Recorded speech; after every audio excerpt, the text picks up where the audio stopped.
let's finally talk about some of the stuff that I learned in the second surah of the Quran, Al-Baqarah. So something I noticed straight away, and it's a theme that is heavily repeated in this surah, is the idea that Allah is extremely forgiving and extremely merciful. And we see this really early on with Adam and Eve. So the story is very similar to that one that is portrayed in the Christian Bible. So this is from verse 35, and it says, "We cautioned, O Adam, live with your wife in paradise and eat as freely as you please, but do not approach this tree or else you will be wrongdoers."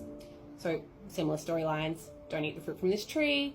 Satan comes along, and what does he do? He deceives them, he tricks them into eating. But Satan deceived them, leading them to their fall from the blissful state they were in. And we said, "Descend from the heavens to the earth as enemies of each other. You will find that on the earth a residence and provisions for your appointed stay." And then we get to the good bit. It says, "Then Adam was inspired with words of prayer by his Lord, so he accepted his repentance. Surely he is the acceptor of repentance, most merciful." Adam and Eve sinned. They sinned, they were sent down from heaven to go live in earth, but they sought forgiveness and Allah forgave them. So there is no concept of original sin. We don't inherit the sin of Adam and Eve.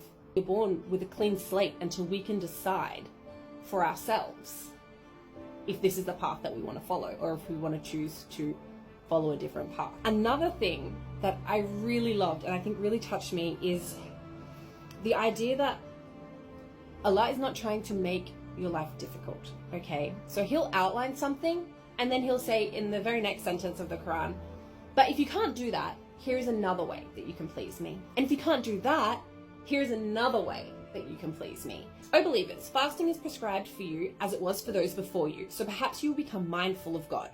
Fast a prescribed number of days, but whoever of you is ill or on a journey, then let them fast an equal number of days after Ramadan. For those of you who can only fast with extreme difficulty, compensation can be made by feeding a needy person for every day not fasted. So there are several